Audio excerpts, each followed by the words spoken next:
کافروں کے ساتھ شمار ہوگا ان کا جن کے ہاں وہ رہ رہے ہیں۔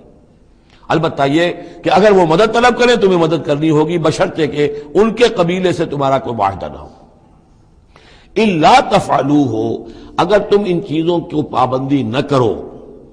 ایک مسلمان ہے، وہاں سے اس نے خط لکھ دیا ہے کہ مجھے یہاں ستایا جا رہا ہے، حالانکہ اس قبیلے سے آپ کا معاہدہ اور آپ چڑھ دوڑے اس قبیلے کے اوپر، تو یہ معاملہ نہیں چلے گا دنیا کے اندر۔ ہر چیز کا ایک قاعدہ ہے، قانون ہے، اسے وہاں سے ہجرت کرنی چاہیے، یا ہجرت نہیں کر رہا ہے تو تکلیف جھیلنی چاہیے، برداشت کرنی چاہیے۔ مسلمان مدد نہیں کر سکتے چونکہ اس کے قبیلے سے مسلمانوں کا معاہدہ ہے۔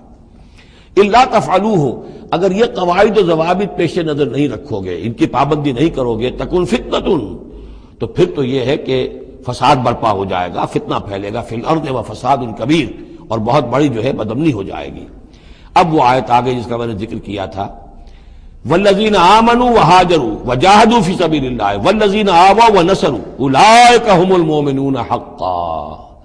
اب ان دو طبقات کو جمع کر دیا گیا، والذین آمنوا وہاجروا وجاہدوا فی سبیل اللہ والذین آووا ونصروا، ویسے یہ کہ وہ لوگ جو ایمان لائے اور جنہوں نے ہجرت کی اور جنہوں نے جہاد کیا اللہ کی راہ میں، یعنی یہ مہاجرین، والذین آووا، اور وہ انصار مدینہ جنہوں نے انہیں پناہ دی، انہیں جگہ دی، انہیں اکوموڈیٹ کیا، والذین آووا ونصروا، اور نصرت کی، اولئک هم المؤمنون حقا لهم مغفرۃ ورزق کریم، ان کے لیے مغفرت ہے اور رزق کریم ہے۔ تو مومن حقیقی کی تعریف یہاں پر جو آئی ہے دو حصوں میں بٹ کر، وہ میں چاہتا ہوں کہ پھر اچھے طریقے سے آپ سمجھ لیں، انتہائی اہم بات ہے یہ۔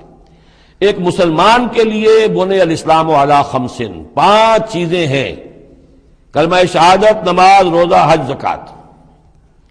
لیکن حقیقی مومن ہونے کے لیے 2 چیزیں اور بڑھیں گی، صرف شہادت نہیں، یقین قلبی، اور نماز، روزہ، حج، زکوٰۃ کے ساتھ جہاد فی سبیل اللہ۔ گویا کہ 7 چیزیں ہوں گی، 7 شرطیں پوری ہوں گی تو ایک شخص بندہ مومن کہلائے گا۔ یہ تعریف ہے کہ جو سورہ الحجرات کی آیت نمبر 14-15 میں آئی، وہاں پہلے فرمایا قالت الاعراب آمنا قل لم تؤمنوا ولکن قولوا اسلمنا ولما يدخل الايمان في قلوبكم۔ یہ بدو کہہ رہے ہیں ہم ایمان لے آئے، اے نبی ان سے کہہ دیجئے تم ایمان نہیں لائے ہو، بلکہ یوں کہو کہ ہم مسلمان ہو گئے، ہم نے اطاعت قبول کر لی ہے، ابھی تک ایمان تمہارے دلوں میں داخل نہیں ہوا۔ اب اگلی آیت میں پھر اسی سیاق کے اندر اگلی آیت میں مومن کون ہے؟ انما المؤمنون الذین آمنوا باللہ ورسولہ ثم لم یرتابوا، مومن تو وہ ہیں جو ایمان لائیں اللہ پر، اس کے رسول پر، پھر شک نہ باقی رہے، یقین بن جائے۔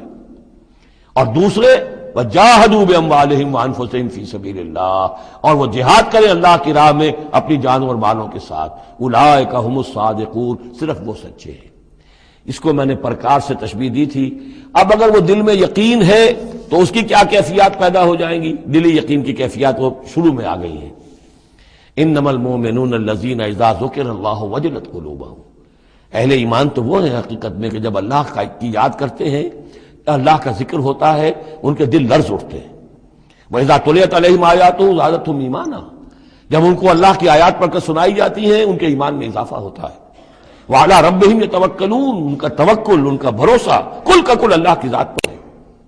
الذین یقیمون الصلاۃ ومما رزقناہم ينفقون، اور وہ لوگ جو نماز قائم کرتے ہیں اور انفاق کرتے ہیں اللہ کی راہ میں اس میں سے جو ہم نے دیا۔ اولئک ھم المؤمنون حقا، یہ ہے سچے مومن، پکے مومن۔ لیکن یہ مومن کی شخصیت کی تصویر کا ایک رخ ہے۔ بدقسمتی سے ہمارے ہاں یہ 2 رخ علیحدہ ہو گئے۔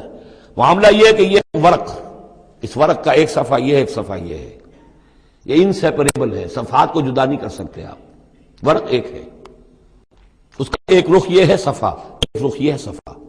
مومن کی شخصیت کا ایک صفحہ، اس کی تصویر کا ایک رخ یہ ہے، دل میں یقین ہے، اللہ کی یاد کرتا ہے، دل لرزتا ہے، آیات قرآنی پڑھتا ہے یا سنتا ہے، دل میں ایمان بڑھتا ہے، ہر معاملے میں توکل، اس کا بھروسہ اللہ کی ذات پر ہے، نماز قائم کیے ہوئے ہے، زکوٰۃ ادا کرتا ہے، اللہ کی راہ میں خرچ کرتا ہے۔ یہ شخصیت کا ایک رخ ہو گیا، اولئک ھم المؤمنون حقا۔ لیکن یہ ایک رخ ہے، اور دوسرا رخ کیا ہے؟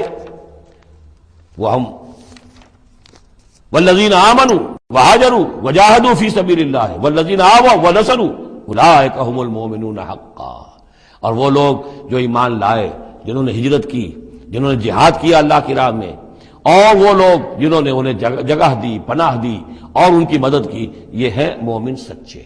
تو تصویر کے ان دونوں رخوں کو جوڑیے، یہ ہے اصل میں جو آج کی ضرورت ہے۔